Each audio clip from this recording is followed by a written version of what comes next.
5.6 million views in an hour on that, dude. Oh, wait. Look at that. All right, Jesse, I'm fired. Welcome back to the channel. So I would say that the hottest topic of the last, month has been who's going to headline UFC 300. And I have let me rephrase that. Who would be the top three people that would be the most exciting headliner for UFC 300? And what evidence do we have that they might be that headliner? So Khabib, all of a sudden, in the mix. And not because of some nonsense that was on some fake account, YouTube, but because his manager just floated it on Twitter. Well, what? On X. Twitter, X, whatever.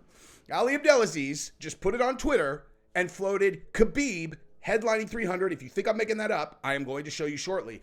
The other person would be Conor McGregor, obviously, and he just posted an absolutely insane post on Instagram. This is the craziest. This is so... Okay. I will guarantee you that every single one of you is going to watch the post that I show you from Conor's Instagram, and you're just going to go like this. That's your face. I guaranteed. That is your face when you see this post. Now, the third one, in my opinion, is Sean Strickland. I think Sean Strickland, if you do Sean Strickland at the top of the bill at UFC 300, he is going to get a bigger fan reaction than anyone except Khabib. I think Khabib is number one. I think Sean is number two. And I think Conor is number three. And I think those are the only two guys that get a bigger reaction than Conor. And yes, I realize what I'm saying. I do think that Sean Strickland will get a bigger reaction than Conor. And that's because he has transcended MMA. He has transcended MMA, and now he's in the same category as the guy who walks in with Dana White and is running for president, and you need to be careful about when you say his name because some people don't like hearing his name and they will derank your video. You know who I'm talking about, don't you? Now, I am going to show you all of those things, and that's what we're going to do, and then I'm going to finish doing this insane, most research I've ever done for a video probably, about the Vince McMahon situation because I got now this whole corporate espionage / double cross angle. I'm going to itemize. Like, there's so much stuff happened here that I did not realize. I was just like, oh yeah, this is this crazy story about Vince McMahon being a total scumbag. And I realized there is so much corporate, like crazy double crosses. This, they made Vince think this, and then they completely undercut him and did this all on purpose. Like, there are people whose names who did this to him on purpose. And we're going to go through all of it. Why The Rock is involved. How is The Rock involved in the story of Vince McMahon pooping on a girl's head? Good question. I will tell you how. Because so is Dana White, so is Ari Emanuel, and so are a bunch of people. And you can definitely look for that video next. The majority of my day is going to be working on that. I'm going to put this video together, then I'm going to finish working on that. You definitely don't want to miss that video. So subscribe to this channel and then ring the bell, and you'll see whenever I drop that fire video. And go ahead and like this video if you haven't yet, because you're going to like everything in this video, especially Conor McGregor's Instagram post, which is totally insane. Now, last time that I covered this, and I said Khabib might be coming back because Javier Mendez said the blah, blah, blah. And then Javier Mendez came out and he was like, I don't know what these guys are talking about. It's clickbait, blah, blah, blah, blah, blah, blah, blah, blah. Well, you can't say that now, can you? Right? Because this is Ali Abdelaziz, and he tagged Khabib in it.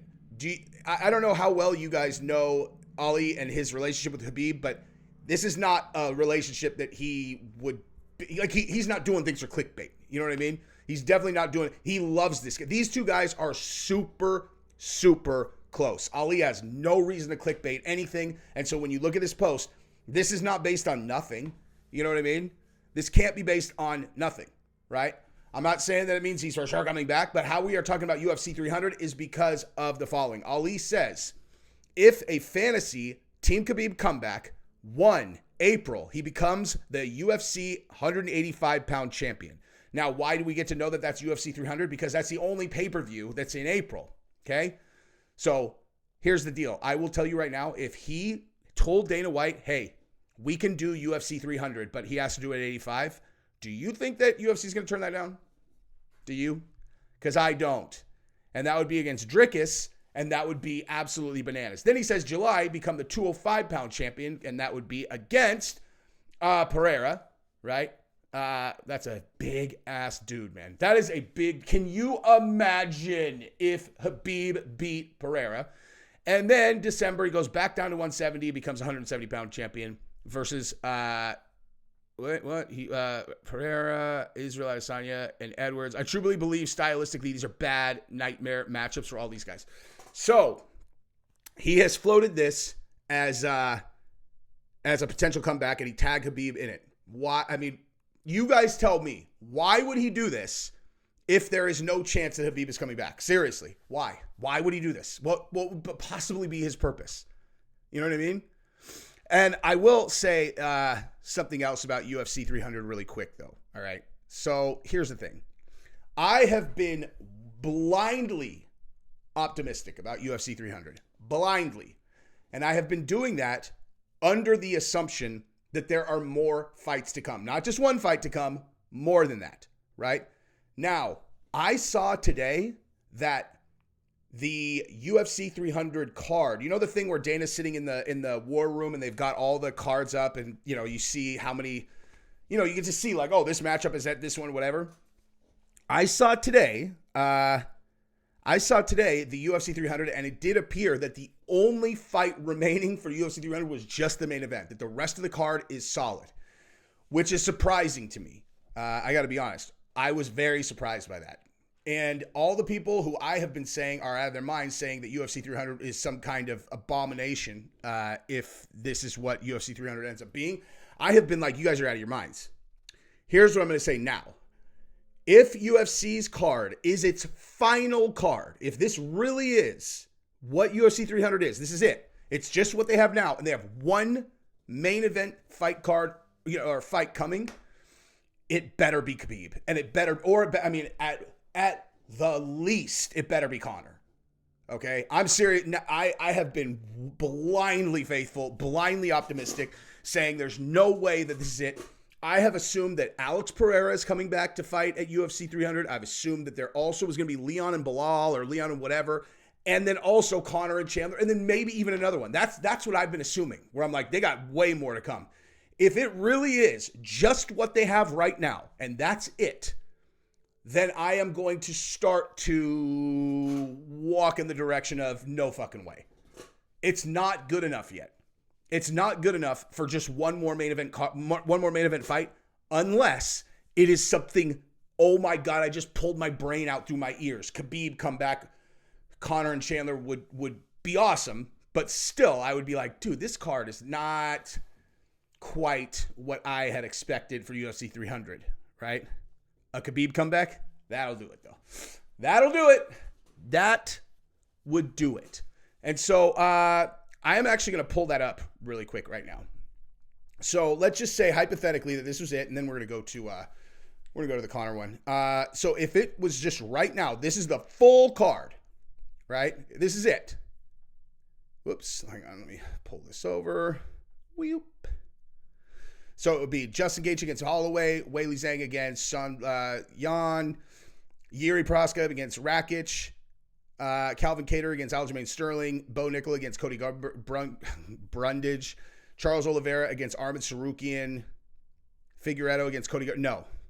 No, this is not good enough yet. This is not good enough yet. They have to be adding more fights, dude. They have to be adding more fights. But like I said, I have heard from an insider. There's only one person that I know, you know, who can say that they have an inside view of what UFC 300 is going to be, and they have indicated that that we're going to be excited about it. So I have no reason to doubt them, but I'm just saying, as of right this moment, I am expecting there to be more. Oh my God, this is the Conor one again. This is the craziest video. All right, so this is what we're going to do now. Now we are going to go over to this, and we are going to look at the post that Conor did, which is so batshit. Okay.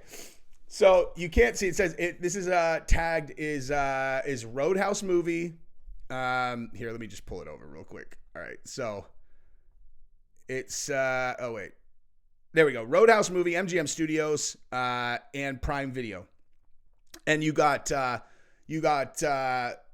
my God, are you all right, dude?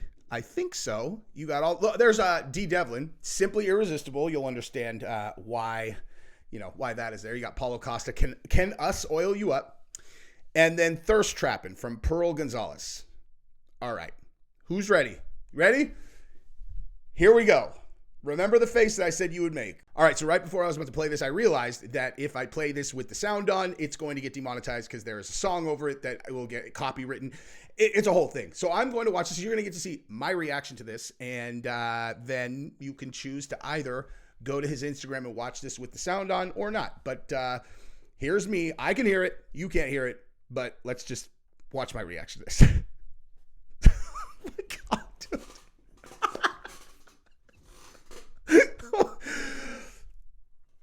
Oh my God, dude. What is his face, dude? The song that's on behind it is She Used to Look Good to Me. Simply irresistible. Oh my God, this is so crazy. Look at, what is he doing, dude? But this is the craziest part. Look at his face, man. That is the craziest thing. Look at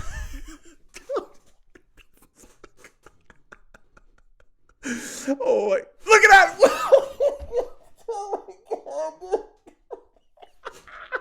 Oh my God, that wink is too much, dude. Oh my God. Oh my God, the wink is worse than him showing his junk, dude. Oh my God, I'm so, I just knocked down my fucking microphone. That is so crazy. That is, oh my God, I'm knocking stuff over in my, this is, I have to stop this, dude. I can't think. That is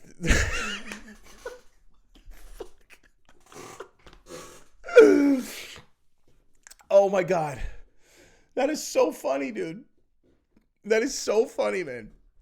That is so funny. This has hold on. Let me see. Let's see. 5.6 million views in an hour, dude. In an hour. 5.6 million views in an hour. That is one of the funniest things I've ever seen in my entire life, dude. He is a fucking genius, man. It's so crazy. You know, I always say, I'm like, dude, God, I can't even think that's so funny, man. Dude, you know, I'm always like Khabib and Conor are like the two absolute opposite ends of the universe, you know, where I'm like, you can't have two people that are more different in the world. Like, fucking imagine Khabib doing that video just in his underwear winking at the fucking camera like that. Oh my God, it is so much funnier when you can hear the music in the background. Simply irresistible. When he winks at the fucking camera. Oh my God, that is so funny, man.